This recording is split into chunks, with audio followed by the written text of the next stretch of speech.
welcome to a brand new episode of Wrestling with Siblings. I'm your host, Araceli, and this is my co-host, Armando. Hi guys, I'm Armando, and welcome to Wrestling with Siblings. Alright, let's get started with Monday Night Raw.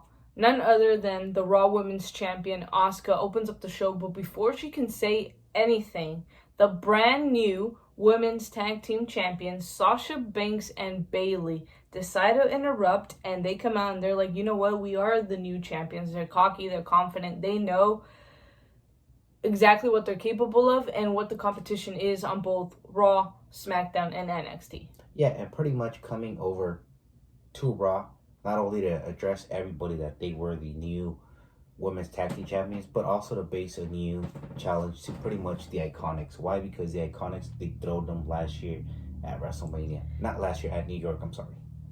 Right before that, though, Asuka's like, get out of my ring. This is my ring. And of course, they're stepping into Raw territory at this point. And Charlotte comes out and she's like, you know what? I understand what you guys are doing. I understand why you're out here. You're out here because you guys are the new champions. You guys are celebrating. But you know what? You won't be celebrating for long. And that made me think that Charlotte at some point is trying to go for the tag team titles. Definitely, and Charlotte, if she's really trying to go for the tag team title, she's going to have to find a partner. And it's going to be very interesting who she would partner with. And again, Bayley and Sasha, doing what they do best, and that's going to each and every single brand, proving why they are the champions. Yes, and as Armando mentioned, the Iconics are a huge target. They come out and they're like, you know what, we're super confident because why? We're going to get a title shot opportunity at Backlash. So at Backlash, it will be Sasha Banks and Bayley versus the Iconics versus Alexa Bliss and Nikki Cross for those women's tag team titles. Very, very interesting. I mean, the Iconics are probably at the best that they've been in their career. Not only that, and I believe they're also the favorites. Why? Because they like to take advantage of situations like this, especially in triple threat matches.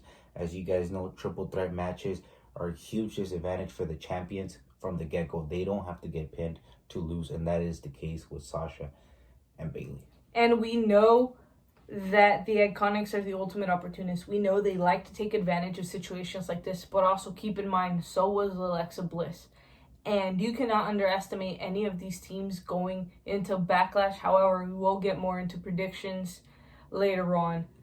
But a mini brawl breaks out and everybody starts fighting, and Charlotte Flair is the only one standing tall.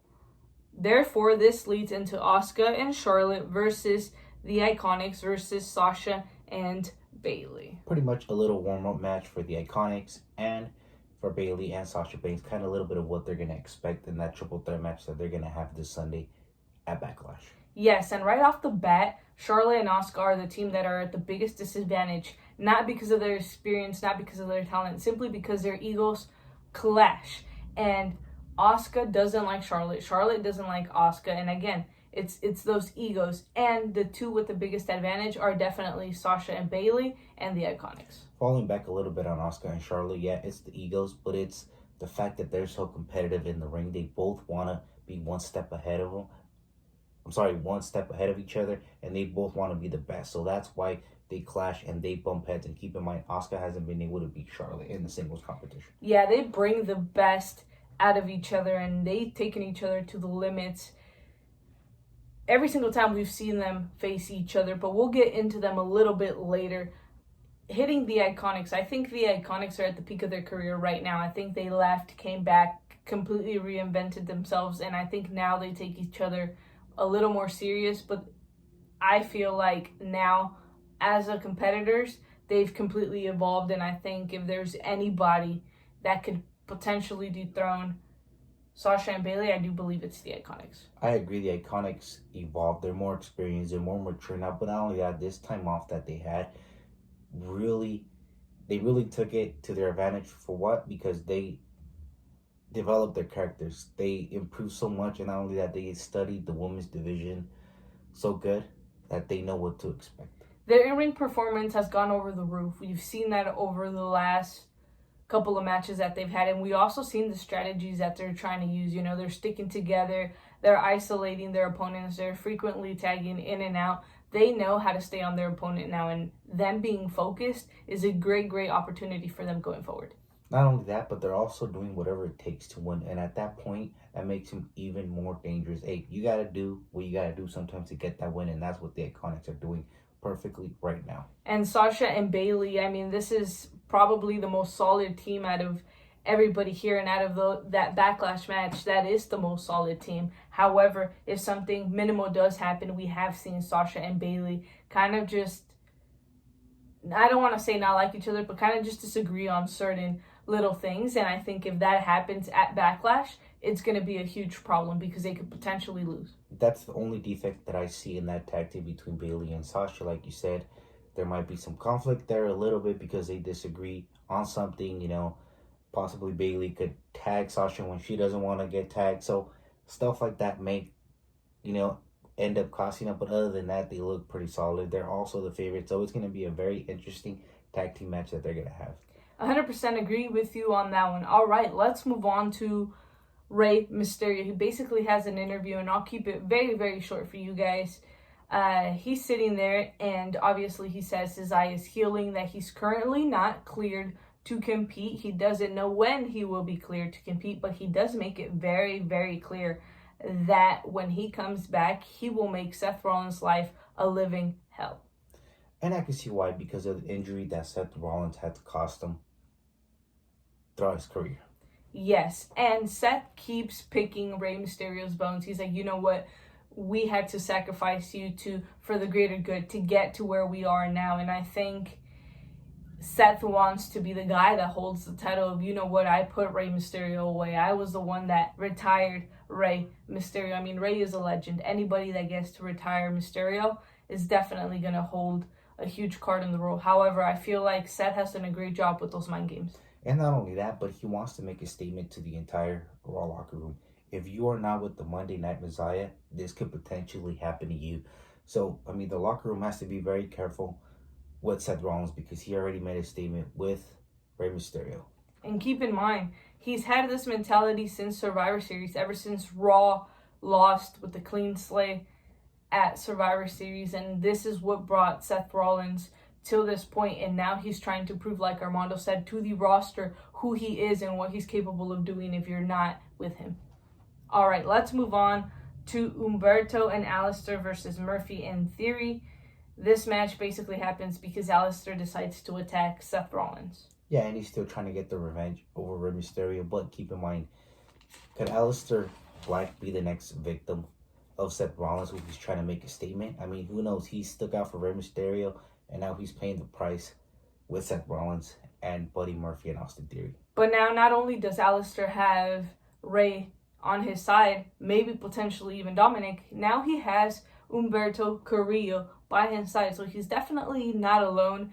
Could they potentially match up to Seth and his disciples? I don't know. But the fact is that he is not alone, and I think that puts Alistair at an advantage.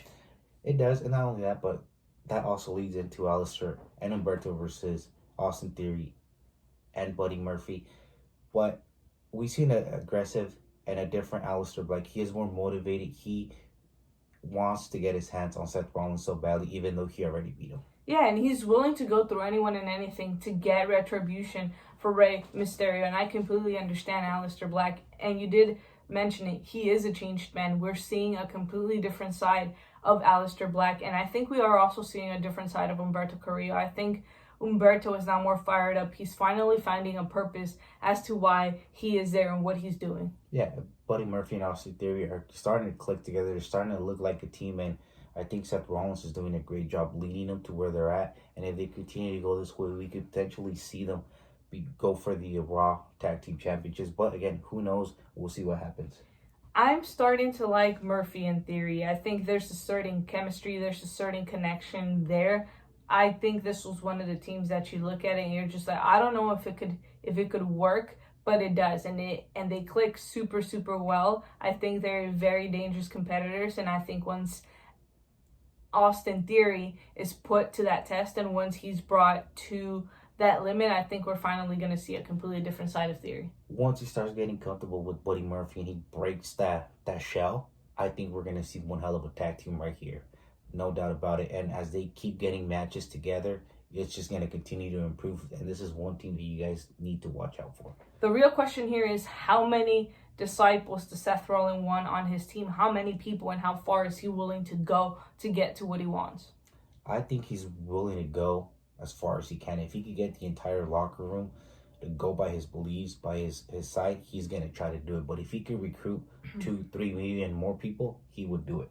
I would not be surprised if Survivor Series this year, Raw becomes victorious because of the Monday Night Messiah and the disciples. And maybe, who knows, maybe that's his plan. Maybe he's trying to establish an ultimate team for next year's Survivor Series and be like, look, I picked the team, and this is the Raw team, and we took it to victory. Who knows?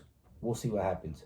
We will definitely see. All right, let's move on to Christian. I'll keep this one very, very short for you guys as well. He basically comes out and he says, you know what, I'm happy for Edge's return. I'm happy that he's finally back. However, I don't believe he could beat Randy Orton in a singles one-on-one wrestling match. Harsh words by Christian, but I see what Christian is trying to do with Edge. He is trying to motivate Edge and be like, look, man, yeah, you were gone for 9 years, and when you came back, you beat Randy Orton in a last man standing match, but I still believe that you could beat him in a regular match, and he's trying to get him fired up. And Edge knows. He's like, you know what? I was gone for 9 years. Who was here for 9 years? Randy Orton. And what was Randy doing? He was evolving. He was getting better. He was getting to know the roster, getting to know everybody. Those 9 years were a huge advantage towards Randy Orton in this match. And Edge knows that. And I think that makes him uncomfortable in the sense of, like, he's not confident. He loses the confidence once he realizes who Randy Orton is and what he's been doing over the last 9 years. Yeah, definitely Randy Orton has that momentum that he has had. He's been active for 9 years, and Edge, he's only had one match since his return. So he kind of doubts himself a little bit, but he still believes that he could do it. So we'll see what ends up happening on Sunday. Yes, and we will get a prediction show out for you guys. So let us know in the comments below who you guys think is winning at Backlash. All right, let's move on to Apollo Cruz. He comes out and he says he's really excited to defend the United States Championship at Backlash. And therefore, there will be a triple threat. And that triple threat is between Andrade versus Garza versus Kevin Owens. Right from the beginning, Kevin Owens walks in with the disadvantage. Why? Because, like you said, there's Garza and Andrade. That automatically tells you that they're gonna team up against Kevin Owens. Yes, but Kevin Owens, knowing that, he has a strategy. What does he do? He attacks Andrade and Angel Garza before this match, therefore giving himself that little leverage, that little advantage, because he knows, you know what, if I go into this, not only do I have to worry about Selena, but I have both Andrade and Garza to worry about. So what does he do? He attacks them. He gives himself that advantage. But unfortunately, throughout this entire match, Andrade and Garza dominated. It basically was a 2-on-1 match. Definitely, and you really can't do much about it. Yeah, as soon as Kevin Owens try to come back, Andrade and Garza will automatically shut him down. But you got to give credit to Selena. It was a smart business. Why? Because she was guaranteed that one of members of her team was going to get a title opportunity. And that's exactly how Selena Vega works. She knows how to get her competitors. She knows how to get her clients, to the level that she wants them to be. And now, not only did she guarantee Andrade a championship opportunity, but I can pretty much guarantee you she has something up her sleeve to get Garza another title shot opportunity as well. Whether it's Andrade or whether it's Garza, she is going to get them to be champions. And her goal is to dethrone Apollo Crews. Yeah, not only that, but I also see Andrade and Garza as tag team champions in the future. That's something I would really like to see. I think this team has really developed a lot, and it's going to be one of the tag teams. And not only that, but also having a triple threat match and being on the same team, on the same page, is going to cause conflict regardless of who you are. So we did see in moments that Garza was trying to pin Kevin Owens, and Andrade would go and be like, hey, no, it's my pin, and vice versa. Well, that's when the sense of opportunity comes. And there's, I don't want to say jealousy, because that's not the case. It's more of like, I want the opportunity, and how badly do you really want it, and how far are you really willing to go? We saw the match pretty much end. Kevin Owens set up Angel Garza. He had it won. And what does Andrade do? Nope. He pushes them aside, and what does he do? He pins Angel Garza to get the victory over pretty much Kevin Owens. And I don't blame him. Like you said, it's all about the opportunity. And when stakes are that high, hey, man, sometimes you got to do what you got to do to get that opportunity. And that's what Andrade did. So that means we're going to get Andrade versus Apollo Cruz at Backlash. But Andrade being a champion again benefits Garza in a way. So I wouldn't be that upset if I were Garza. Yes, the opportunity was taken from him. But remember, Garza has Zelina Vega. Zelina Vega will find something for him. Zelina Vega will find opportunities for him. And therefore, Garza won't lose simply by losing this match. All right, MVP. He basically brings out Drew McIntyre and he tells him, you know what, I'm really confident that Bobby Lashley is going to beat you at Backlash. And he's trying to get inside of the head of Drew McIntyre. Yeah, not only that, but Drew McIntyre trying to get some sort of revenge and trying to tell Bobby Lashley, look, you're not going to do the full Nelson as you did last week. Yes. And therefore, moving on to the next match, the Viking Raiders versus Bobby Lashley and MVP. Right from the get-go, you could tell this was going to be a very brutal match. Not only that, because there was going to be a lot of power in the ring as well. Yes, not only from Lashley, but from the Viking Raiders. I have to give credit where credit is due. I think Lashley partnering with MVP, whatever type of association they have, it doesn't matter. I think MVP has been doing a fantastic job keeping Bobby Lashley on track. I like this Bobby Lashley. He is more focused. He is more determined. And he knows what he wants in his career right now. Like you said, him going and taking advice from MVP has really taken him to the next level. But one thing that I did notice throughout this match is that Bobby Lashley kept on focusing on Drew McIntyre. Yeah, but I think that was causing him a distraction and not be there 100% in the match. You know what I also feel like? I do like this Bobby Lashley. I like what MVP is doing with him. I feel like MVP is actually there to tell him what his goals are and how far he wants to get, to give him that confidence. And I feel like Lana was a distraction for Bobby Lashley in every single way, shape, or form. I think his career-wise and everything, Lana was a distraction. Now that she is not around, she's around, but now that she's not in the ring, at ringside with him, what does he do? He's a lot more focused. He's winning matches. He has a title shot opportunity now. And what I'm afraid of is that Lana will show up trying to support Bobby Lashley and potentially cost him the championship at Backlash. Yeah, and not only that, but also Bobby Lashley and MVP, they really look pretty solid as well throughout the match. So it looks like there's some type of connection that's working for both of them. Yes, and the Viking Raiders. I feel like the Viking Raiders weren't fully there. I think they're focused on the Street Profits. I think they've set their mind there. They want the tag team titles, and I don't blame them. And I feel like Street Profits have taken the Viking Raiders to their limits in a whole bunch of different ways.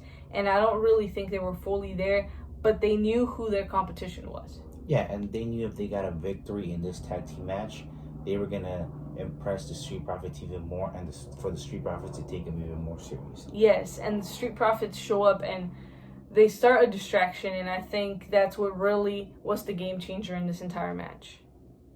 All right, let's move on to the main event, which is Charlotte Flair versus Asuka. A fantastic, fantastic match. Every single time these two women get inside of the ring, they 100% deliver. I have to agree with you on that 100%. Every time we've seen this match, we never get tired, right? Because, like we said earlier, these women know how to push each other to the limit. They know each other so well that they're like, you know what? In order for you to beat me, it's going to take a lot, and I'm not going to give up easily. And right from the start of this match, both women are in a disadvantage. One, because they both pulled double duty. They both had a match at the beginning of the show. And on top of that, Asuka has to focus on the fact that she's never been able to beat Charlotte Flair. Imagine going into this match and saying, okay, yes, I'm facing Charlotte Flair. I've faced her lots and lots of times, but I've never been able to beat her. That's pressure, aside from being the Raw Women's Champion. Yeah, and not only that, and also Charlotte Flair hasn't pinned Asuka. All the time she has defeated Asuka, she has beaten her via submission. So that's another thing that Charlotte, she's going to want to do. And she's like, you know what? I have to beat Asuka, and I have to pin her via pinfall. And she knows that. Why? Because she knows that if she tries to beat her by pinfall, Asuka's going to keep kicking out. She knows that, and that comes from experience. So what does she do? She makes her tap out each and every single time. And I feel like Asuka is ready for it. She knows that's what Charlotte's strategy is. So what does she do? She tries to reverse it in every way that she can. But unfortunately, she comes out short. And vice versa, same thing with Charlotte. She knows that the moment Asuka puts that submission on her, it's pretty much over. So what does she do? She knows that she has to lock her arms together and try to avoid that submission move that Asuka has. Yes. Every single time I see this match, I'm absolutely impressed. Sasha and Bayley were obviously ringside. I think at this point they're trying to get inside the head of Charlotte Flair. Keep in mind, Charlotte did say, celebrate the victory.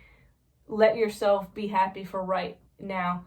I don't know. I could potentially maybe see Charlotte teaming up with Asuka and maybe going for the tag titles. I don't know at this point. That would be a really huge problem, I think, but it'd also be a really huge advantage because they know each other so well. But I think the egos would be the biggest obstacle of that team. Yeah, and not only that, I also see Charlotte Flair focusing on Bayley White because she has something that Charlotte probably wants, and what's that? The SmackDown Women's Championship as well. Keep in mind, Bayley defeated her for the Women's SmackDown Championship. Yes, and according to Bayley, Charlotte's never been able to beat her. So that's a huge burden for Charlotte, and she's been working all three brands. So I 100% agree. Maybe she's focused on Bayley. Maybe that's what she was talking about. Maybe that's what she wants.